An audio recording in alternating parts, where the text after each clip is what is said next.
আসসালামু আলাইকুম। স্বাগতম সবাইকে লার্ন আপ একাডেমিতে। আজকে আমাদের লেকচারের আলোচ্য বিষয় হচ্ছে চ্যাপ্টার 3 এর অত্যন্ত গুরুত্বপূর্ণ একটি টপিক কপি কল বা পুলি। এই সংক্রান্ত যে ম্যাথগুলা এক্সামে আসে বোর্ড এক্সামগুলোতে এই রিলেটেড একটা লেকচার অলরেডি আমি আমার চ্যানেলে আপলোড করেছি, যেখানে হচ্ছে সকল ধরনের বোর্ড প্রশ্ন মানে এই টপিক থেকে যত ধরনের বোর্ড প্রশ্ন আসছে সবগুলোর সমাধান সেখানে দেখানো হয়েছে। এই লেকচারে মূলত যে জিনিসটা আমরা আলোচনা করব সেটা হলো কপি কলের যে বেসিক বিষয়, অর্থাৎ কনসেপ্টটা বোঝার জন্য বা কপি কল কীভাবে কাজ করে, কপি কলের যে ঝুলন্ত বস্তু বা কপি কলের ফোর্স কীভাবে প্রয়োগ করা হয়, কীভাবে কাজ করে বস্তুগুলোর উপর, সেই সংক্রান্ত একদম ডিটেইলে আমরা একটু এই লেকচার আলোচনাটা করব মূলত। এবং কপি কলের মধ্যে যে টাইপগুলো থেকে কোয়েশ্চেন হয় আমরা প্রত্যেক টাইপকে আলাদা আলাদা করে একটু অ্যানালাইসিস করব। এই লেকচার আমরা হয়তো কোনো ম্যাথমেটিক্যাল পার্ট আলোচনা করব না, আমরা শুধুমাত্র বেসিক কথাগুলো আলোচনা করব। এই লেকচারটা দেখার পর কপিকল রিলেটেড ম্যাথগুলো করার জন্য এই চ্যানেলে আরেকটা কপিকলের যে ম্যাথমেটিক্যাল প্রবলেম রিলেটেড যে লেকচার আপলোড করা হয়েছে সেটা দেখলে কপিকল রিলেটেড আর কোনো প্রবলেমে কোনো সমস্যা আশা করি থাকবে না। একটু ভালো করে বেসিক যদি বুঝতে পারি আমরা এবং সেই বেসিকের আলোকে বোর্ডে যে কোয়েশ্চেনগুলো হয় বা বিভিন্ন স্কুলে যে কোয়েশ্চেনগুলো হয় সেগুলো যদি একটু সলভ করা যায় তাহলে এই রিলেটেড মানে কোনো ম্যাথমেটিক্যাল প্রবলেমে আর কোনো সমস্যা আশা করি থাকবে না। আর এটার ম্যাথমেটিক্যাল পার্টের যে লেকচার সেটার ডিসক্রিপশন সেটার লিঙ্ক আমি ডেসক্রিপশনে দিয়ে দিব। অর্থাৎ এটার এই রিলেটেড যে ম্যাথমেটিক্যাল যে লেকচারটা আমি আপলোড করেছি সেটার লিঙ্ক আমি ডেসক্রিপশন বক্সে দিয়ে দিব। তোমরা এই ভিডিওটা দেখার পর এই লেকচারের বেসিক কনসেপ্টগুলো বোঝার পর ওই লেকচারটাতে গিয়ে যদি ওইখানে যে ম্যাথগুলো আলোচনা করেছি সেটা যদি দেখো একটু ভালো করে, তাহলে আশা করি আর কোনো প্রবলেম থাকবে না। কপি কলের যে আমরা প্রথম টাইপটা নিছি সেটা হলো ঘর্ষণবিহীন তল। অর্থাৎ কপি কলে এখানে যে তলটা কাজ করতেছে বা এই তলে কোনো কি নাই, ঘর্ষণ নাই, এমন একটা তলে আমরা বস্তুকে রাখছি এবং ওই বস্তুর দুই পাশে এই যে দুই পাশে দুইটা কপি কল আছে, হ্যাঁ, দুইটা কপি কলের মাধ্যমে দুইটা বস্তু ঝুলন্ত অবস্থায় আছে। তো কপি কলের ম্যাথগুলো করার জন্য আমাদের প্রথমে কিছু বিষয় একটু জেনে নিতে হবে। আমি এখানে 4টা পয়েন্ট লিখে রাখছি। 4টা পয়েন্ট লিখে রাখছি কারণ হচ্ছে এই কপি কলের যত ধরনের ম্যাথ আছে সেগুলো করার জন্য তোমার এই 4টা বিষয়টা বোঝা জরুরি। মানে তুমি একটা ম্যাথকে অ্যানালাইসিস কিভাবে করবে, একটা গাণিতিক সমস্যাকে অ্যানালাইসিস করবে কিভাবে কপি কল রিলেটেড, এই 4টা পয়েন্ট যদি তুমি ভালো করে বুঝো তাহলে তুমি সুন্দর মতো এগুলো অ্যানালাইসিস করতে পারবা। আমরা 4টা পয়েন্ট একটু আলোচনা করব, এগুলোর সাহায্যে কিভাবে তুমি ম্যাথটা করতে পারবা আমি সেই সলিউশনটা তোমাদেরকে দেখিয়ে দিব। প্রথম পয়েন্ট, আমাদেরকে বলা হচ্ছে কোন পাশে বেশি ভরের বস্তু ঝুলন্ত আছে এটা একটু খেয়াল করব। ঝুলন্ত বস্তুর উপর দুইটি বল কাজ করবে। একটা হলো ওজন বল, যেটা হচ্ছে নিচে, মানে অভিকর্ষ বল যেটা ওজন সেটা নিচের দিকে, আরেকটা কাজ করবে টান বল। আমরা টান বল সম্পর্কিত একটু বেসিক কথাবার্তা এখানে লিখে রাখছি, আমরা একটু পরে আসবো এটাতে। এরপর 3 নাম্বার পয়েন্ট, প্রত্যেক বস্তুর উপর লব্ধি বল হিসাব করতে হবে। 4 নাম্বার পয়েন্ট, সকল লব্ধি বল কি করতে হবে, যোগ করে দিতে হবে। তাহলে আমরা এই কপিকল সংক্রান্ত যে গাণিতিক সমস্যা বা যেটা হচ্ছে ত্বরণ বের করতে দেয় মেইনলি, অর্থাৎ এখানে কপিকল থেকে আমাদেরকে প্রশ্ন কি করে, আমাদেরকে প্রশ্ন করে হচ্ছে এই পুরো কপিকল যে সিস্টেম এটার টোটাল ত্বরণটা কত, অর্থাৎ এখানে মূলত বের করতে দেয় কি এখানকার ত্বরণের ভ্যালুটা কত সেটা আমাদেরকে বের করতে দেয়। সো আমরা দেখব এই কপিকলের ইকুয়েশনগুলোকে ব্যবহার করে বিভিন্ন বস্তুর উপর যে বল কাজ করতেছে সে বলগুলার সমীকরণগুলোকে ব্যবহার করে এই ত্বরণটা কিভাবে নির্ণয় করা যায় আমরা সেই রিলেটেড অংশটা একটু আলোচনা করব। আচ্ছা, প্রথমে একটু টান বলটা একটু বুঝিয়ে দেই। টান বলের পার্টটা এখানে খুব ইম্পর্টেন্ট। টান বল কি, টেনশন ফোর্স বলে। কেমন, দড়ি বা রশির সাহায্যে কোনো বস্তু টানলে বা ঝুলিয়ে রাখলে দড়িতে যেই বলটা অনুভব হয় সেটাকে বলা হচ্ছে টান বল। এটার একটা এক্সাম্পল আমি বলি। আমরা নর্মালি বাজারের ব্যাগ বহন করি না, বা ভারী কোনো বস্তু যখন আমরা মানে কোনো দড়ির সাহায্যে যখন কি করি বহন করি, তখন আমরা যখন কোনো ভারী বস্তুকে দড়ি দিয়ে এভাবে হাতে ঝুলিয়ে রাখি তখন আমাদের হাতের উপর একটা প্রেশার বা একটা টান পড়ে না? ওই টানটা মূলত পড়ে কিসের মাধ্যমে, টানটা কাজ করে কিসের মাধ্যমে, ওই দড়ির মাধ্যমে। মানে বস্তুকে যখন তুমি ঝুলিয়ে রাখো, এই যে মনে করো এখানে সি বস্তুটা ধরো ঝুলিয়ে রাখছি আমরা, এখন সি বস্তুকে ঝুলিয়ে রাখছি কার সাহায্যে, এখানে একটা দেখো তো দড়ি কাজ করতেছে না, এই দড়িটার সাহায্যে আমরা ঝুলিয়ে রাখছি। না হলে তো এই সি বস্তু মুক্তভাবে নিচে পড়ে যাইতো, পড়তেছে না কেন, ওই দড়িটা তাকে উপরের দিকে একটা সাপোর্ট দিয়ে রাখছে, টান। এটাকে বলা হয় মূলত, তখন কি দড়িটা টান টান হয়ে থাকবে না? তো ওই অবস্থায় যদি আমরা দেখি দড়িটার উপর একটা কি টান বল অনুভব হয়, এই যে দড়ির উপর যে বলটা প্রয়োগ হচ্ছে সেটাকে বলা হয় কি টান বল। অর্থাৎ দড়ি বস্তুটাকে উপরের দিকে যে সাপোর্টটা দিচ্ছে ওই বলটাকে বলা হচ্ছে মূলত এখানে কি টান বল। এখানে সেকেন্ড পয়েন্টে যদি একটু দেখি, একই দড়ির সকল বিন্দুতে টান বল কি থাকে, একই থাকে। অর্থাৎ মনে করো এ বস্তুর সাথে দেখো এই যে এখান থেকে এতটুক পর্যন্ত এই দড়িটা দিয়ে কি সি বস্তুটা সংযুক্ত, তাই না? তো এটা কিন্তু একটা দড়ি, এখন একই দড়ির সকল বিন্দুতে বা যে কোনো স্থানে যদি তুমি চিন্তা করো, টান বলের মানটা সেম হবে। অর্থাৎ এখানে টান বলটা যত হবে, এখানেও টান বলটা কি হবে, সেম হবে, বা এখানেও টান বলটা কি হবে, সেমই হবে। কারণ এই একটা দড়ির সকল বিন্দুতে টান বলের মানটা কি থাকবে, সবসময় সেম সেম থাকবে। কারণ দড়ি তো কোথাও একটু টান টান, কোথাও একটু লুজ, এরকম অবস্থায় তো থাকতে পারবে না। দড়ির সব জায়গাতে কি সেম পরিমাণ টান থাকবে না? দড়িটা যখন কোনো বস্তু ঝুলিয়ে রাখবা, দড়িটা কি সকল জায়গায় একই পরিমাণ টান অনুভব করবে না? নাকি দড়ি কোথাও একটু বেশি টান টান হয়ে থাকবে, কোথাও একটু লুজ থাকবে, এরকম হয় কখনো? হবে না। এই জন্য দড়ির প্রত্যেক বিন্দুতে বা প্রত্যেক স্থানে সবসময় টান বল কি হবে, সেম থাকবে। লাস্ট পয়েন্ট, দড়ি যদি ভিন্ন হয় তাহলে টান বল কি হবে, ভিন্ন ভিন্ন হবে। অর্থাৎ দড়ি যদি ভিন্ন ভিন্ন হয়, যেমন মনে করো এ বস্তুর সাথে সি বস্তু যে দড়ি দিয়ে সংযুক্ত করছি, আমরা কিন্তু বি বস্তুকে সেই দড়ি দিয়ে কি করি নাই, সংযুক্ত করি নাই। এখানে আলাদা একটা দড়ি দিয়ে বি বস্তুকে সংযুক্ত করা হয়েছে। তাহলে এই দড়িতে যে পরিমাণ টান বল কাজ করবে, এই দড়িতে কিন্তু সেম পরিমাণ টান বল কাজ করবে না, কারণ দড়ি কি ভিন্ন। দড়ি যদি ভিন্ন হয় তাহলে টান বলের মানও কি হবে, ভিন্ন ভিন্ন হবে।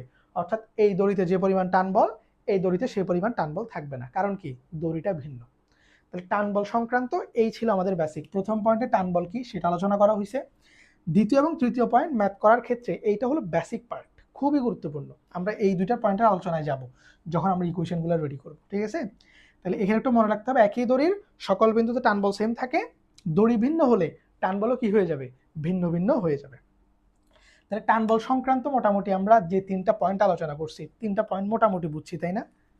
এবার আমরা একটু ওই যে আমাদের পয়েন্টগুলোতে ফেরত যাব। অর্থাৎ আমরা যে ধাপগুলো লিখে রাখছি, 4টা ধাপ ম্যাথ করার জন্য বা সমীকরণ রেডি করার জন্য, এখন এই ধাপগুলোকে ব্যবহার করে আমরা এটাকে সলভ কিভাবে করতে হয় সেটা একটু দেখব। আচ্ছা, তাহলে প্রথমে কি বলছে, কোন পাশে বেশি ভরের বস্তু ঝুলন্ত অবস্থায় আছে, ঝুলন্ত আছে সেটাকে শিওর করতে হবে। এখন দেখো, এই এ বস্তুটা দুইটা ঝুলন্ত বস্তুর সাহায্যে মানে সংযুক্ত করা হয়েছে। একটা হচ্ছে সি বস্তু যেটা এই পাশে আছে, আর একটা বি বস্তু এই পাশে আছে।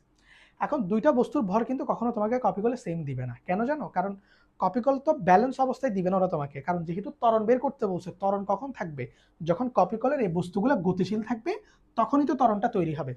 তাহলে এই ত্বরণটা তৈরি করার জন্য বা এই বস্তুগুলো গতিশীল করার জন্য যে কোনো এক পাশের অবশ্যই বস্তুর ভর কি থাকবে, বেশি থাকবে। কারণ দোনো পাশে যদি সেম হয়ে যায় বস্তুর ভর, তাহলে এই কপি কলটা ব্যালেন্স হয়ে থাকবে, এ কোনো দিকে মুভ করবে না, তখন তো ত্বরণও সৃষ্টি হবে না। তখন তো আমাদের এই যে প্রশ্নটার ভ্যালিডিটি চলে যাবে, এটা তো হবেই না প্রশ্ন।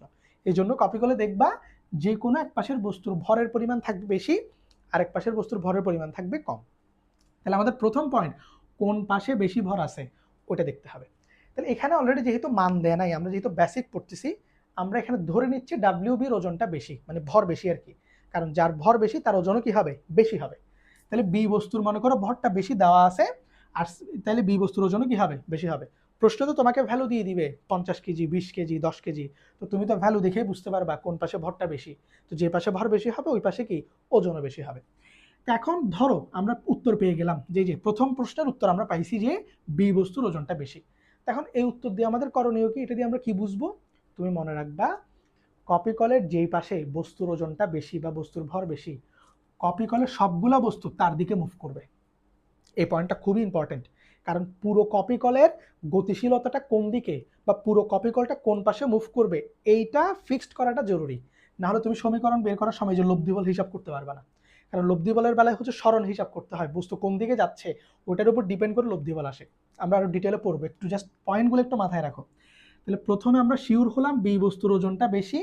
এটা দিয়ে আমরা মনে রাখবো এই কপি কলের তিনোটা বস্তুই আস্তে আস্তে কোন দিকে যাবে, বি বস্তুর দিকে। মানে মানে এটার গতিটা কেমন হবে আমি একটু বলি। বি বস্তুর ওজন বেশি হওয়ার কারণে বি বস্তুটা ধীরে ধীরে নিচের দিকে নামবে। তো তুমি এবার দেখো তো, বি বস্তু যদি নিচের দিকে নামে, এ বস্তুটা এবার আস্তে আস্তে গিয়ে ডান পাশে গতিশীল হবে না, কারণ বি বস্তু তো ওকে টানবে। এই যে যেহেতু একটা দড়ি দিয়ে বাঁধা, বি বস্তু নিচে আসা মানেই হচ্ছে এই দড়ির সাহায্যে এ বস্তুটাকে সে টানবে, কোন দিকে, তার দিকে টানবে। তাহলে ও যদি নিচে নামে, এ বস্তু কি ডান পাশে আসবে। এখন এ বস্তুটা আবার কার সাথে বাঁধা, সি বস্তুর সাথে। তাহলে এ বস্তু যদি ডান দিকে যায়, সি বস্তু ডেফিনেটলি উপরের দিকে উঠবে না। কথা বুঝতে পারছো? বি বস্তু যখন নিচের দিকে আসবে, এ বস্তু তখন ডান পাশে গতিশীল হবে, সি বস্তু তখন কি আস্তে আস্তে উপরের দিকে উঠবে। এই হচ্ছে আমাদের টোটাল এই কপি কলের গতির অবস্থা, মানে কপি কলের সরণটা কিভাবে হচ্ছে এটা হলো তার বর্ণনা। তাহলে এখানে একটু মনে রাখবা, বি বস্তুর ওজন বেশি হওয়ার কারণে সে নামবে নিচের দিকে, তখন এ এবং সি আস্তে আস্তে কি তার দিকে গতিশীল হবে। তাহলে সি ধীরে ধীরে উপরে উঠবে, এই আস্তে আস্তে তল বরাবর এই যে এইবার মানে তলের উপর ঠিক ডান পাশে কিভাবে গতিশীল হবে। এই জিনিসটা বোঝা জরুরি, কারণ তুমি যদি বস্তুর গতি কোন দিকে কাজ করতেছে এটা ফিক্সড করতে পারো, তুমি লব্ধি বলগুলো হিসাব করতে পারবা। এটা ইম্পর্টেন্ট। আমরা থার্ড পয়েন্ট, মেইনলি হচ্ছে আমাদের 3 আর 4 ম্যাথ করার জন্য এই দুইটা পয়েন্ট জরুরি। প্রথম দুইটা পয়েন্ট মোটামুটি আমরা উদ্দীপক থেকে এটা বুঝে যাই, উদ্দীপকে এই দুইটা কথা বলা, সবকিছু বলা থাকে। তাহলে আসো 2 নাম্বার পয়েন্ট, ঝুলন্ত বস্তুর উপর সবসময় দুইটা বল কাজ করবে। ঝুলন্ত বস্তুর উপর কয়টা বল কাজ করবে? দুইটা। আচ্ছা, এখন ঝুলন্ত বস্তু কয়টা আছে এখানে? দুইটা, একটা হলো বি, একটা হলো সি। তাহলে এর উপরে দুইটা বল কাজ করবে, এর উপরে দুইটা বল কাজ করবে। কি কি বল কাজ করবে স্যার? একটা হলো ওজন বল, একটা হলো কি বল? ওজন বল। আর একটা হলো টান বল, ওই যে আমরা টান বল একটু আগে পড়ছি বেসিক, ওই টান বল কাজ করবে। তাহলে দেখো ওজন বলটা কিভাবে কাজ করবে।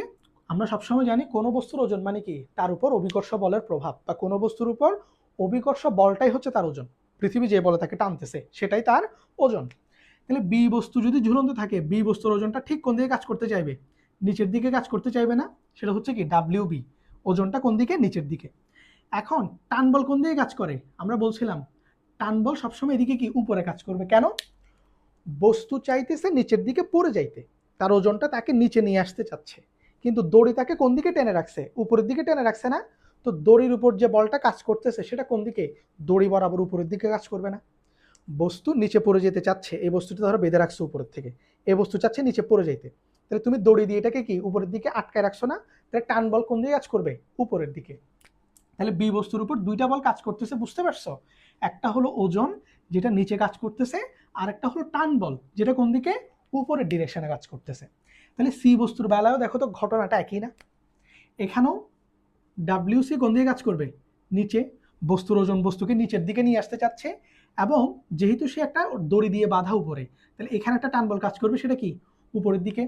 তো এটা টিসি কেন লিখছি? কারণ সি বস্তুর টান বল, এই জন্য সি লিখছি, যে টিসি টান, টি মানে কি টেনশন ফোর্স থেকে টিটা আসছে, টান বল টি দিয়ে প্রকাশ করে। আর এটা টিবি কেন? বি বস্তুর উপর টান বলটা কাজ করতেছে। জিনিসটা বুঝাইতে পারছি? তাহলে বি বস্তুর উপর দুইটা বল কাজ করতেছে, সি বস্তুর উপরও দুইটা বল কাজ করতেছে, এবং সেই দুইটা বল কোন কোন ডিরেকশনে কাজ করতেছে আমরা চিত্র সহকারে সেটাকে বুঝাইছি এখানে। আশা করি বুঝতে পারছি। এবং ও কেন নিচে, ও কেন উপরে কাজ করতেছে, এই উত্তরটাও নিশ্চয়ই আমরা বুঝছি, তাই না? এখন দেখো 3 নাম্বার পয়েন্ট, যেটাই সবচেয়ে ইম্পর্টেন্ট। এখন তোমার ম্যাথ শুরু, মানে এখনই তুমি ম্যাথ করা শুরু করবা 3 নাম্বার পয়েন্ট থেকে। প্রত্যেক বস্তুর জন্য লব্ধি বল হিসাব করতে হবে। এইখানে একটা নতুন কথা আসছে, কি বল? লব্ধি বল। এখন কথা হচ্ছে স্যার লব্ধি বল জিনিসটা কি? লব্ধি বল জিনিসটা হচ্ছে, ধরো কোনো বস্তুর উপর যদি একাধিক বল প্রয়োগ করা হয় বা একাধিক বল কাজ করে, তাহলে ওই বলগুলো তো আর আলাদা আলাদা কাজ করতে পারবে না, তখন বস্তুর উপর একটা কি লব্ধি ক্রিয়া করে। অর্থাৎ মনে করো যদি আমি বলি, ধর এখানে একটা বস্তু, এই বস্তুর উপর তুমি এদিকে একটা ফোর্স অ্যাপ্লাই করছো মনে করো 10 নিউটন, এদিকে একটা ফোর্স অ্যাপ্লাই করছো কত? 5 নিউটন।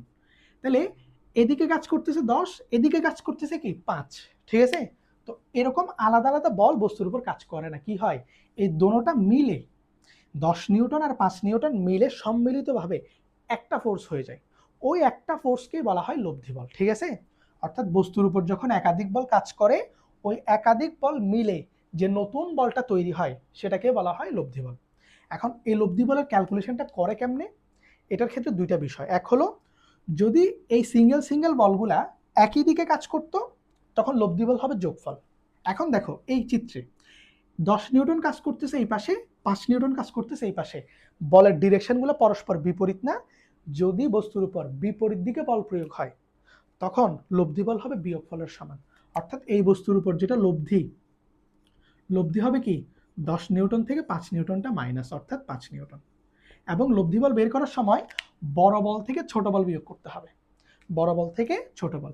তাহলে মাইনাস কখন করবা আর প্লাস কখন করবা? লব্ধি প্লাস হবে যদি বলগুলো একই ডিরেকশনে কাজ করে তখন যোগফল হবে, আর যদি বলগুলো এরকম বিপরীত ডিরেকশনে, ও যেদিকে কাজ করতেছে এ তার বিপরীতে, তখন লব্ধি হবে কি বিয়োগফলের সমান। তাহলে লব্ধি বল কাকে বলে, লব্ধি বল কিভাবে হিসাব করতে হয় বুঝতে পারছি না আশা করি? এবার আসো আমরা লব্ধি বল আমাদের চিত্র অনুসারে লব্ধি বলটা হিসাব করতে চাই। এবার এখন বি বস্তুর উপর যেহেতু দুইটা বল কাজ করতেছে, বি বস্তুর জন্য আলাদা করে লব্ধি বল হিসাব করব, সি বস্তুর উপরও দুইটা বল কাজ করতেছে, ওর জন্য কি করব? আলাদা করে লব্ধি বল হিসাব করব। এরপর আমরা এ বস্তুর কাছে যাব। এবার প্রথমে যদি আমরা বলি একটু বি বস্তুর জন্য, একটু ঠান্ডা মাথায় ভালো করে খেয়াল করবা। বি বস্তুর ক্ষেত্রে এখন বলো বি বস্তুর জন্য কি কি বল কাজ করতেছে। একটা হলো ওজন ডাব্লিউ বি, আরেকটা হলো টান বল টিবি। এবং দেখো তো এই বলগুলা কিভাবে কাজ করতেছে, দোনোজন কি একই দিকে কাজ করতেছে নাকি বিপরীতে। আমরা একটু আগে বলছিলাম লব্ধি বলের ক্ষেত্রে দেখতে হবে একই দিকে কাজ করতেছে না বিপরীতে কাজ করতেছে। অবশ্যই বিপরীতে কাজ করতেছে। ওজন কাজ করতেছে নিচে, টান বল কাজ করতেছে উপরে। তাহলে এখানে বলের ডিরেকশন কি না, সেম না, বিপরীত। আর বিপরীত হলে লব্ধি বল কেমনে বের করতে হয় দেখলাম একটু আগে, বিয়োগ করে বের করতে হয়। তাহলে এখানে দুইটা বল কি করব আমরা, বিয়োগ করব। এখন স্যার বিয়োগ করার জন্য কি দরকার, ভ্যালু দরকার, কারণ বড় মান থেকে ছোট মান বিয়োগ করা লাগবে। তো স্যার এখানে তো মান নাই, এটা ডাব্লিউ বি এটা টিবি। এখন বড় কোনটা আর ছোট কোনটা স্যার বুঝবো কিভাবে। যদি ভ্যালু দেওয়া থাকতো আমি ওজন বের করতাম, তাইলে আমি বুঝতে পারতাম যে কোনটা বেশি। এখানেই স্যার আপনাকে বড় মানে ভালো করে মাথাটা কি খেয়াল করতে হবে, ভালো করে দেখেন। আমরা এই যে প্রথম প্রশ্নটা মানে প্রথম পয়েন্টে কেন রাখছি, এই প্রশ্নটার উত্তর দেওয়ার জন্য।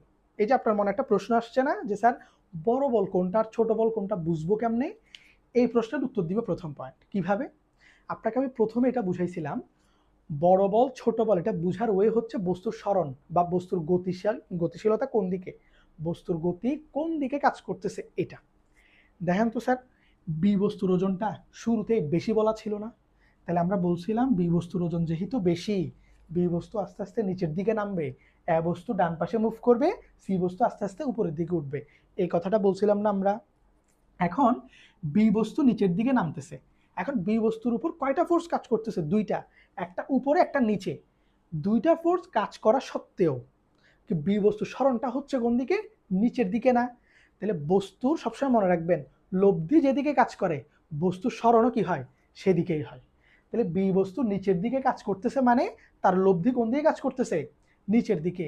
এবং লব্ধি সবসময় বড় বলের দিকে কাজ করে, খুবই গুরুত্বপূর্ণ কথা এটা। লব্ধি সবসময় বড় বলের দিকে কি করবে, কাজ করবে। তাহলে বস্তু যেহেতু নিচের দিকে নামতেছে বি বস্তুটা, তাহলে ওই দিকে যে বলটা কাজ করতেছে সেটা হচ্ছে বড় বল। তাহলে এবার বলেন তো বি বস্তুর নিচের দিকে কে কাজ করতেছে, ওজন না, ডাব্লিউ বি। আর উপরে কাজ করতেছে টিভি। তাহলে এখানে এই দুজনের মধ্যে বড় কে, ওজন বা ডাব্লিউ বি হচ্ছে বড়, এই জন্যই বস্তু কি নিচের দিকে নামতেছে। তাহলে আমরা এখানে বলবো ডাব্লিউ বি, এখান থেকে কে বাদ যাবে, টিভি। তাহলে এই যে বড় বল থেকে ছোট বলটা কি দিছি, বাদ দিছি। বাদ দেওয়ার পর যেটা রেজাল্ট হিসেবে পাবো সেটার নাম হচ্ছে কি, লব্ধি বল। মানে এই দুজন মিলে একটা বল হয়ে গেছে, সেটা হচ্ছে বি বস্তুর লব্ধি বল। তাহলে ওটাকে আমরা বলি এফ নেট। নেট মানে হচ্ছে নেট ফোর্স বলে আর কি, নেট ফোর্স মানে হচ্ছে লব্ধি বল। তো এটাকে এখন আমরা এইভাবে লিখতে পারি W B minus TB equal to লব্ধি বল, বলের সূত্র কি এম এ না, এই যে এম এ। এখন কোন বস্তুর লব্ধি বল, এটা বি বস্তুর, এই জন্য এখানে কি বসবে, এম বি। এই যে বি বস্তুর লব্ধি বল। বলেন তো একটু ভালো করে সবাই বুঝছেন কিনা, যদি না বুঝেন এখন, যদি একটু এতটুকু আলোচনা যদি না বুঝেন আপনি আবার একটু ভালো করে দেখবেন, কারণ আপনি যদি এই সমীকরণটা কিভাবে রেডি করছি এটা যদি বুঝে যান, সি বস্তু আর এ বস্তুর জন্য যা করবো এটা বুঝতে কোনো অসুবিধা হবে না। একদম সেম নিয়মে সেম ভাবে রেডি করব। সো এখানে যে বুঝবে না এই সমীকরণটা কেমনে বের করছি, সে কখনো সি আর একটাও বুঝবে না। তাহলে তোমাদের জন্য যারা বুঝো নাই বা যাদের একটু বুঝতে কষ্ট হয়েছে, আবার একটু শুরু থেকে কি কথাগুলো বলছি একটু দেখে আসো, তারপরে সি এবং এরটা দেখবা, ঠিক আছে। তাহলে আমরা বি বস্তু কিভাবে রেডি করছি, বি বস্তুর লব্ধি বলের সমীকরণটা আশা করি বুঝতে পারছি। এবার আমরা কোথায় যাব, সি বস্তুর কাছে। এটা 1 নম্বর ধরতে পারি, এটা কয় নম্বর সমীকরণ, 1 নম্বর। এবার হচ্ছে সি বস্তুর ক্ষেত্রে। এবার আসো সি বস্তুতেও কি দুইটা বল কাজ করতেছে না, একটা হচ্ছে ডাব্লিউসি নিচের দিকে, আরেকটা হচ্ছে টিসি উপরের দিকে। এখন এখানেও যখন আমরা লব্ধিটা হিসাব করব বিয়োগ করে হিসাব করতে হবে না। কেন স্যার বিয়োগ করে কেন হিসাব করব, কারণ দুইটা বলের ডিরেকশন কি পরস্পরের বিপরীতে। ডাব্লিউসি যেদিকে কাজ করতেছে টান বলটা তার বিপরীতে কাজ করতেছে, এবং দুইটা বল বিপরীতে কাজ করলে লব্ধি হয় সবসময় কি বিয়োগ ফলের সমান। আচ্ছা ঠিক আছে স্যার বিয়োগ করব। এখন বিয়োগের বেলায় তোমাকে নিয়ম ফলো করতে হবে, তুমি কিন্তু ইচ্ছা মতো লিখতে পারবে না। বিয়োগের বেলায় নিয়ম হচ্ছে বড় বল থেকে ছোট বল বিয়োগ করা লাগবে। তো এখানে দেখো আমরা বড় বল ডাব্লিউ বি বের করছিলাম কেমনে, আমরা বুঝে নিছিলাম ওই সরণ দেখে। তো এখন এখানে কি ডাব্লিউ সি মাইনাস টিসি লিখে দিব ওর মতো, আমরা কি ডাব্লিউ সি বিয়োগ টিসি ভাবে লিখবো না, আগে বুঝতে হবে ডাব্লিউ সি মাইনাস টিসি কখন হবে, যদি ডাব্লিউ সি বড় হয়। এখন এখানে কি ডাব্লিউ সি বড় কিনা বুঝবো কিভাবে, ওই যে সরণ, বস্তু কোন দিকে যাচ্ছে বস্তুর সরণটা বুঝবো ভালো করে। এখন দেখেন তো পুরো সিস্টেমটা একরকম ভাবে গতিশীল হবে, বি বস্তুর গতি কোন দিকে কাজ করতেছে? নিচে। ও আস্তে আস্তে নিচে নামবে না, কারণ ওর ওজনটা সবচেয়ে বেশি এখানে। ও আস্তে আস্তে নিচে নামবে। এ বস্তু কোন দিকে যাবে তখন? ডান দিকে যাবে না? তো সি বস্তুর গতিশীল অবস্থাটা কেমন হবে? সি বস্তু কি নিচের দিকে নামবে না উপরের দিকে উঠবে? এ বস্তুর সাথে যেহেতু সি বস্তুটা বাধা অবস্থায় আছে, এ বস্তু যদি এই পাশে যায় তাহলে সি বস্তু কি আস্তে আস্তে উপরের দিকে উঠবে না? তাহলে উপরের দিকে উঠতেছে মানে কি? উপরের দিকে যে বলটা কাজ করতেছে সে বড়, কারণ লব্ধি সবসময় বড় বলের দিকে কাজ করে। তাহলে সি বস্তু আস্তে আস্তে উপরের দিকে উঠবে। তাহলে উপরের দিকে কোন বলটা কাজ করতেছে? টিসি। তাহলে এখানে কোন বলটা বড় হবে? টিসি বড় হবে। ওইখান থেকে ডাব্লিউসিটা, সরি ডাব্লিউ বি না, ডাব্লিউসি, সি বস্তুর ওজনটা কি যাবে? মাইনাস যাবে, ইকুয়াল টু এফ নেট বা সি বস্তুর লব্ধি বল। তাহলে সি বস্তুর জন্য কিন্তু টান বলটা বেশি হবে। এটা ভালো করে বুঝাইতে হবে, বুঝতে হবে। এখান থেকে আর এখানে কিন্তু পার্থক্য আছে। কি পার্থক্য?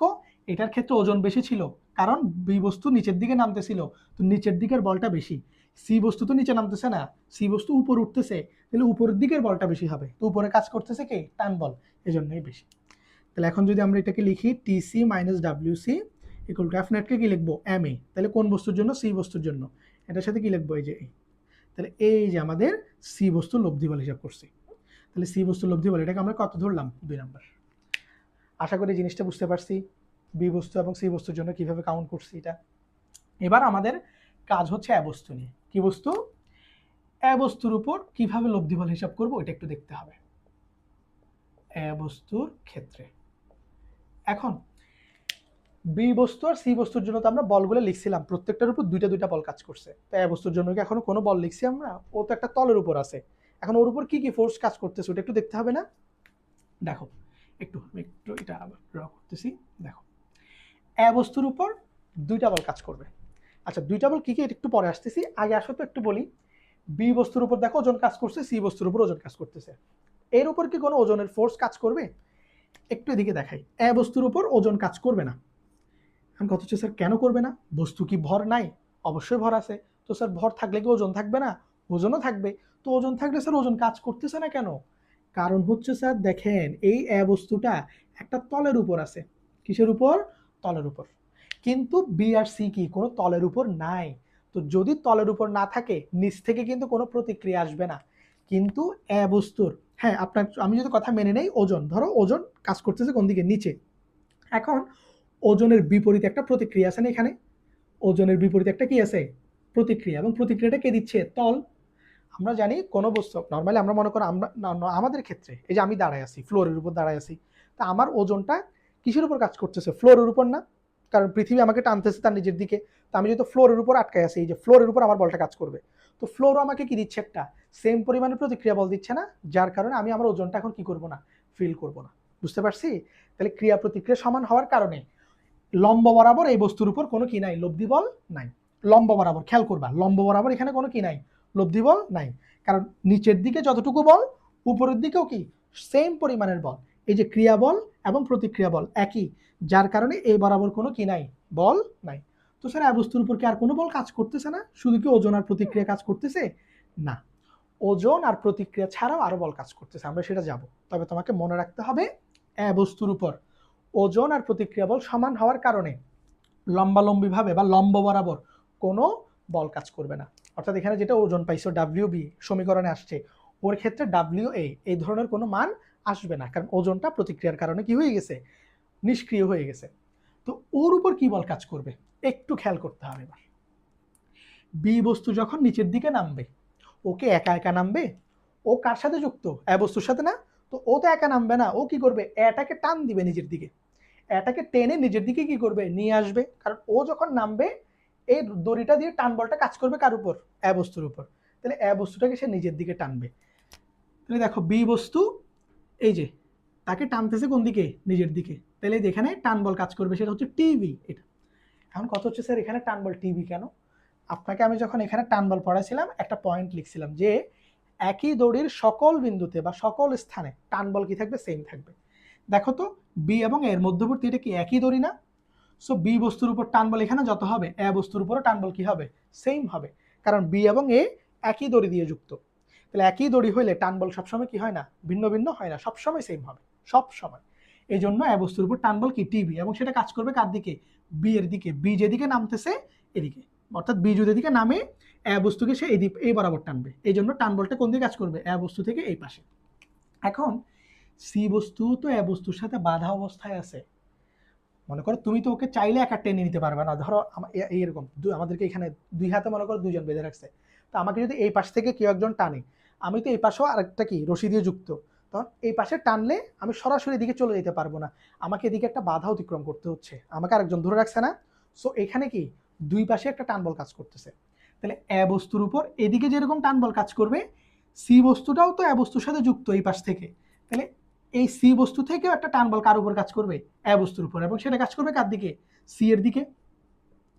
অর্থাৎ বি যখন তাকে এদিকে টানতে চাইবে, তার উপর কিন্তু এই পাশ থেকে একটা বাধা কাজ করতেছে, কি বাধা, এই যে সি বস্তুর টান বলের বাধা, অর্থাৎ সি বস্তু তাকে এই বরাবর কি করে রাখছে, টেনে রাখছে। তাহলে এ বস্তুর উপর দুইটা টান বল কাজ করবে, একটা হলো টিবি বা পি বস্তুর দড়ির মাধ্যমে যেটা আছে সেটা, আরেকটা হলো কি টিসি বা এই যে এই দড়িটা, কারণ এ বস্তু দুইটা দড়ি দিয়ে যুক্ত, তো দড়ি যেহেতু দুইটা, টান বলও কয়টা থাকবে, দুইটা, কারণ দড়ি ভিন্ন ভিন্ন হইলে টান বলও কি হয়, ভিন্ন ভিন্ন হয়। তাহলে এখানে দড়ি যেহেতু দুইটা, টান বলও কয়টা, দুইটা কাজ করবে, এই জন্য ওর উপর টান বলের হিসাব হচ্ছে কয় রকম, দুই রকম। তাহলে এখন যদি আমরা এ বস্তুর ইকুয়েশনে লব্ধি বল, এখানেও দেখো লব্ধি বল হিসাব করতে হবে, কারণ যে দুইটা ফোর্স অ্যাপ্লাই হয়েছে ওই দুইটা ফোর্স কি বিপরীত ডিরেকশনে কাজ করতেছে না, তো বিপরীত ডিরেকশনে যদি কাজ করে লব্ধি কেমনে হিসাব করে, বিয়োগ করে হিসাব করে। এখন বিয়োগের বেলা আমাদেরকে কি দেখতে হয়, কোন বলটা বেশি কোন বলটা কম, বেশি বল থেকে কম বলটা কি দিতে হবে, মাইনাস দিতে হবে। এখন আমাকে বলো তোমরা সুন্দর করে যে টান বলটা এখানে টিবি বড় হবে নাকি টিসি বড় হবে। এখন বড় ছোট এটা আমরা বুঝবো কেমনে, বস্তু কোন দিকে যাচ্ছে তার উপর হিসাব করে। এ বস্তুর গতি কোন দিকে কাজ করবে, অবশ্যই ডান পাশে এই বরাবর কাজ করবে না, কারণ কি বি বস্তু যখন নিচের দিকে নামবে সে এ বস্তুটাকে তার নিজের দিকে নিয়ে আসবে না, তাহলে সি তাকে টেনে ধরছে, ঠিক আছে কথা ঠিক আছে, সি তাকে টেনে ধরছে, কিন্তু এই পাশে টান বলটা বেশি হওয়ার কারণে ও আস্তে আস্তে কি এইদিকে চলে যাবে, তাহলে এই বরাবর যে টান বলটা বেশি বা এইদিকে বরাবর যে টান বলটা কাজ করতেছে সেই বলটা এখানে বেশি, যার কারণে এখানে টান বল কোনটা বড় হবে, এ বস্তুর জন্য টিবিটা বড় হবে, এবং টিসি যেটা সিটা কি হবে, ছোট হবে। ইকুয়াল টু কি লিখবো, লব্ধি, লব্ধিকে আমরা কি লিখি, এফ নেট, তাহলে এখানে টান বল টিবি মাইনাস কি TC equal to M A, তাহলে এ বস্তুর জন্য না, এই জন্য এ বস্তুর ভর ইন্টু কি এ, এই যে এটা হলো আমাদের এ বস্তুর জন্য ইকুয়েশন। এটা কয় নাম্বার, 3 নাম্বার।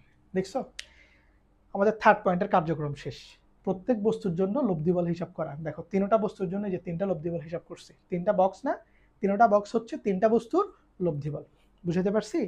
এবার 4 নাম্বার পয়েন্ট, লব্ধি বল সমূহ কি করা, যোগ করা। জাস্ট কাজ শেষ, এইটুক যদি তুমি বুঝো এবার জাস্ট যোগ করে দিয়ে তুমি এখান থেকে ত্বরণটা বের করে ফেলবা, কিছু না। দেখো তো কিভাবে করবা, ধরো তুমি 1 2 এবং 3 যোগ করতেছো, এই যে যোগ করে আমরা লিখে দিলাম যোগ করে। তো যোগের বেলায় নিয়ম কি, সমীকরণের বাম পাশের সাথে বাম পাশ যোগ, ডান পাশের সাথে ডান পাশ যোগ। তাহলে বাম পাশে কে কে আছে দেখো তো, এখানে যে W B minus TB, TC minus W C, গুলো বাম পাশে না, বাম পাশে সবগুলো যদি আমরা যোগ করি আমাদের ইকুয়েশন দাঁড়াবে কিরকম, ডাব্লিউ বি মাইনাস টিবি, এখানে টিসি মাইনাস ডাব্লিউ সি, আর এখানে টিবি আর মাইনাস কি টিসি, এটা এগুলো সব এক পাশে। আচ্ছা এখানে তো আর দিকে জায়গা না, আমি সমান দিয়ে এই পাশে লিখতেছি সমান, মানে এটা হচ্ছে বাম পাশ কেমন। আর এখানে দেখো সবগুলো কি এ কমন যাচ্ছে না, এখানে ত্বরণ এখানে ত্বরণ এখানে ত্বরণ সেম, ত্বরণগুলো একই হবে, কারণ এটা হচ্ছে পুরো সিস্টেমের ত্বরণ, মানে পুরো কপিকলটার ত্বরণ।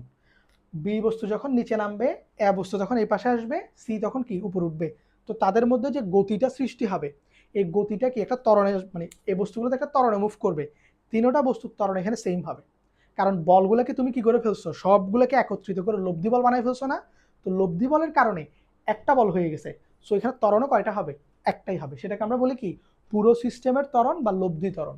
তাহলে এখানে ত্বরণের মানটা সেম, এই জন্য আমরা একেবারে এটাকে কমন নিয়ে ফেলবো। তো কমন নিলে কি থাকে, তিনটা বস্তুর ভর যোগ হবে M A M B M C. এবার তুমি কি এখান থেকে ত্বরণ বের করতে পারবে না, তার আগে দেখো টান বলগুলো কাটাকাটি যাচ্ছে গা, প্লাস টিবি মাইনাস টিবি কাটা, মাইনাস টিসি প্লাস টিসি কাটা, তাহলে এখানে কে থাকলো, ডাব্লিউ বি মাইনাস কি ডাব্লিউ সি, আর এদিকে কি আছে A into M A M B এবং এম সি। এই তাহলে এখান থেকে দেখো এমন স্মলের মান কেমন বের করবা, W B minus W C divided by M A M B এবং এম সির যোগফল। এই এটাই হলো আমাদের পুরো সিস্টেমের কি এই যে এটা। তাহলে এই ছিল আমাদের একদম মানে বেসিক লেভেল, একদম জিরো থেকে, যে একেবারে জিন্দেগিতে কখনো কপি কল করে নাই, দেখে নাই, বা কপি কলের নাম শুনে নাই, সে যদি এটা একটু সুন্দর করে শুরু থেকে শেষ পর্যন্ত একটু পর্যন্ত আসতে পারে ধৈর্য সহকারে বুঝে, তার এখন আর কপি কল সম্পর্কে অজানা কিছু নাই। কপি কলের এই বিষয়গুলাই আছে। এখন কপি কলের বেসিক জিনিস এটাই। তবে তোমাকে ওই যে ঘর্ষণযুক্ত তল বা বস্তু যদি একটা কমাই দেয় বা বস্তু একটা বাড়াই দিলে তুমি জাস্ট ইকুয়েশন একটু কম বেশি করে দিবা, কিন্তু বেসিক জিনিসটা সব জায়গায় সেম। আমরা আরো করব তখন দেখতে পারবো, দেখবা যে সব জায়গাতে কপি কলের ক্ষেত্রে তুমি এই বেসিকটাই ব্যবহার করতেছো। এখানে যা করছো সমীকরণ তুমি যেভাবে রেডি করছো বাকিগুলো তো সেম ভাবে রেডি করবা, লব্ধি বল হিসাব করবা, পুরো সিস্টেমের ত্বরণটা বের করবা, সব একই। শুধু জাস্ট বস্তু কম বেশি হবে বা ঘর্ষণ থাকবে থাকবে না, এটুকুই পার্থক্য, আর কোনো পার্থক্য নাই। তো এইটা একটু করে জাস্ট বুঝছো কিনা একটু ভালো করে আমাকে জানাবা। একটু যদি কারো কোনো প্রবলেম থাকে কমেন্টে বলবা যে স্যার কোন পার্টটা বুঝেন না আপনারা, আমি চেষ্টা করবো আপনাদেরকে সর্বোচ্চ পরিমাণে সহযোগিতা করার, ঠিক আছে? আচ্ছা, তাহলে তিনটা বস্তু, এই জন্য তিনটা আমরা লব্ধি বল হিসাব করছি। এটা শর্টকাটেও হিসাব করা যায়, অর্থাৎ আমরা তো এখানে সমীকরণ বের করে দেখছি যে এটা কেমনে আসছে, মানে বেসিক বুঝছি এখানে, এটা হচ্ছে বেসিক আলোচনা। তুমি চাইলে এই পুরো কপি কলার সিস্টেমের ত্বরণটা, এই যে বক্স যেটা যেটা ফাইনাল রেজাল্ট আমাদের, এটা তুমি একবারেই লিখতে পারবা। শর্টকাট ট্রিক্স আছে এটা।